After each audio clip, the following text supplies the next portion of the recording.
शिंदेच्या बंगल्यावर operation tiger सुरू।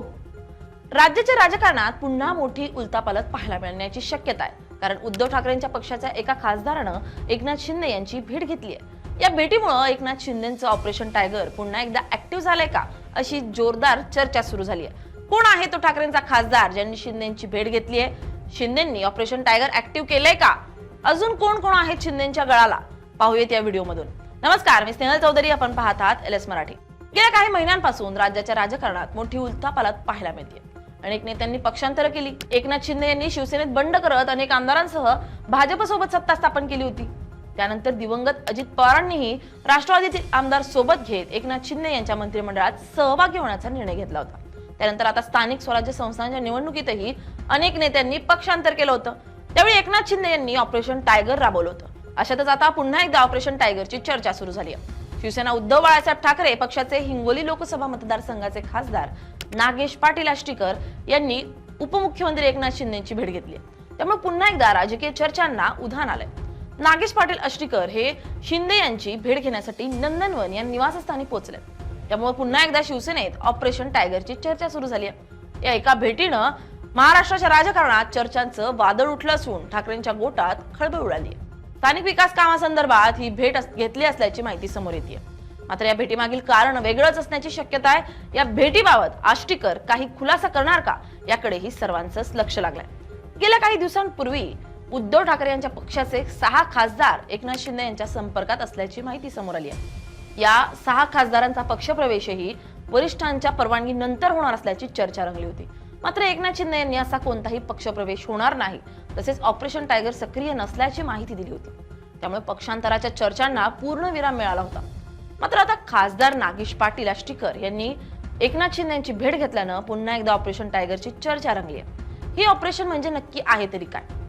तर उद्धव ठाकरे गटातील नाराज नेते, माजी आमदार, खासदार, जिल्हा प्रमुख, पदाधिकारी आणि कार्यकर्त्यांना हळूहळू आपल्या बाजूला खेचण्याचा शिंदेचा एक राजकीय मास्टर प्लॅन आहे। 2025च्या सुरुवातीपासून याची जोरदार चर्चा सुरू झाली। दिल्लीतील राजकीय हालचाली वाढल्या, बैठका वाढल्या आणि त्याच वेळी ठाकरे गटातील काही नेते शिंदेच्या संपर्कात असल्याच्या बातम्या समोर येऊ लागल्या होत्या। सगळ्यात आधी कोकणात मोठी हालचाल झाल्याचं पाहायला मिळालं। राजापूरचे माजी आमदार राजन साळवी आणि रत्नागिरीचे माजी आमदार सुभाष बणे यांनी शिंदे गटात प्रवेश केला। कोकण हा उद्धव ठाकरेंचा बालेकिल्ला मानला जातो आणि तिथंच भगदाड पडायला सुरुवात झाली। यानंतर विधानसभा निवडणुकीत यश मिळाल्यावर 24 फेब्रुवारी 2025 पासून एकनाथ शिंदेंनी राज्यभर आभार दौरा सुरू केला। हा जनतेचा आभार मानण्याचा दौरा होता, पण राजकीय विश्लेषकांच्या मते हा दौरा म्हणजे ऑपरेशन टायगरचाच भाग होता। मध्यंतरी केंद्रीय मंत्री प्रतापराव जाधव यांच्या निवासस्थानी काही खासदार उपस्थित राहिल्याचं समोर आलं आणि राजकीय वर्तुळात एकच खळबळ उडाली। हे फक्त जेवण होतं की पुढच्या राजकीय समीकरणांची तयारी, असा प्रश्न उपस्थित झाला। त्यातच दक्षिण मुंबईचे खासदार अरविंद सावंत यांचं नाव देखील चर्चेत आलं, पण सावंतांनी तात्काळ पत्रकार परिषद घेत या अफवा फेटाळल्या, माध्यमांवर नाराजी व्यक्त केली। आम्ही ठाम आहोत असा संदेश त्यांनी दिला होता। दुसरीकडे संजय राऊत यांनीही वारंवार सांगितलं की ठाकरे गटातील कोणीही जाणार नाही, या केवळ अफवा आहेत। भाजप आणि शिंदे गट मुद्दाम मानसिक दबाव निर्माण करतायत। विशेष म्हणजे स्वतः एकनाथ शिंदेंनीही ऑपरेशन टायगर सुरू नाही असं अनेकदा म्हटलंय। पण राजकारणात एक गोष्ट कायम लक्षात ठेवली जाते, ज्यांचं खंडन जास्त होतं त्याची चर्चा खरी मानली जाते। आता नागेश पाटील आष्टीकर यांच्या भेटीनं या चर्चांना पुन्हा एकदा खतपाणी मिळाले, कारण सध्या महाराष्ट्रात प्रत्येक भेटीमागे राजकीय अर्थ शोधला जातोय। जेव्हा भेट घेणारा नेता विरोधी पक्षाचा असतो आणि भेट देणारा नेता कार्यकर्ता जोडण्यात आणि फोडण्यात एक्सपर्ट मानला जातो, शिंदे गटाची सध्याची रणनीती अगदी स्पष्ट दिसते। लोकसभा आणि विधानसभा निवडणुकांनंतर आता स्थानिक स्वराज्य संस्था, महानगरपालिका, जिल्हा परिषद आणि पुढच्या राजकीय समीकरणांसाठी संघटन मजबूत करण्याचं काम सुरू आहे। यासाठी विरोधी पक्षातील प्रभावी चेहरे आपल्या बाजूला ओढणं गरजेचं मानलं जात आहे। ठाकरे गटाची खरी ताकद काय? तर जमिनीवर काम करणारे शिवसैनिक, शाखा प्रमुख, विभाग प्रमुख, जिल्हा प्रमुख आणि स्थानिक पातळीवरचं संघटन। म्हणूनच जर खासदार, आमदार किंवा माजी आमदार गट सोडू लागले तर त्याचा मानसिक परिणाम कार्यकर्त्यांवर होतो आणि हेच ऑपरेशन टायगरचं मुख्य लक्ष असल्याचं बोललं जातं।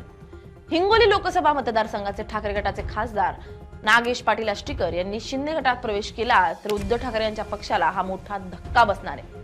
नागेश पाटील आष्टीकर हे मराठवाड्यातील मजबूत नेते। आष्टीकरांच्या पक्षांतरामुळे ठाकरे गटाचे इतर खासदार आणि आमदार देखील शिंदे गटाच्या वाटेवर असल्याच्या चर्चांना उधाण येईल। नागेश पाटील यांच्यासोबत हिंगोली आणि नांदेड जिल्ह्यातील त्यांचे स्थानिक पदाधिकारी, सरपंच आणि कार्यकर्ते मोठ्या संख्येनं शिंदे गटात जाऊ शकतात। त्यामुळे स्थानिक स्वराज्य संस्थांच्या आगामी निवडणुकांमध्ये शिंदेंचं पारडं जड होईल। आष्टीकरांच्या या निर्णयामुळे मराठवाड्यातील ठाकरे गटाची संघटनात्मक मोठी हानी होईल आणि एकनाथ शिंदे यांचा राजकीय दबदबा अधिक वाढेल अशी चर्चा आहे। मात्र ही भेट विकासाच्या कामांसाठी आहे की ऑपरेशन टायगरची पुन्हा एकदा सुरुवात हे पाहावं लागेल। नागेश पाटील आष्टीकर आणि एकनाथ शिंदे यांच्या भेटीनं पुन्हा एकदा महाराष्ट्राच्या राजकारणात संशयाचं वातावरण निर्माण केलंय। आता पुढचे काही दिवस खूप महत्वाचे असतील। आष्टीकर पुढे काय भूमिका घेतात ते खुलासा करतात का, आणखी काही खासदार शिंदेच्या भेटीला जातात का, आणि सर्वात महत्वाचं ऑपरेशन टायगर खरंच पुन्हा सुरू झालंय का हे पाहणं महत्वाचं ठरणार आहे। कारण महाराष्ट्राच्या राजकारणात सध्या एकच गोष्ट कायम आहे, इथे काहीही होऊ शकतं। Bureau report LS Marathi.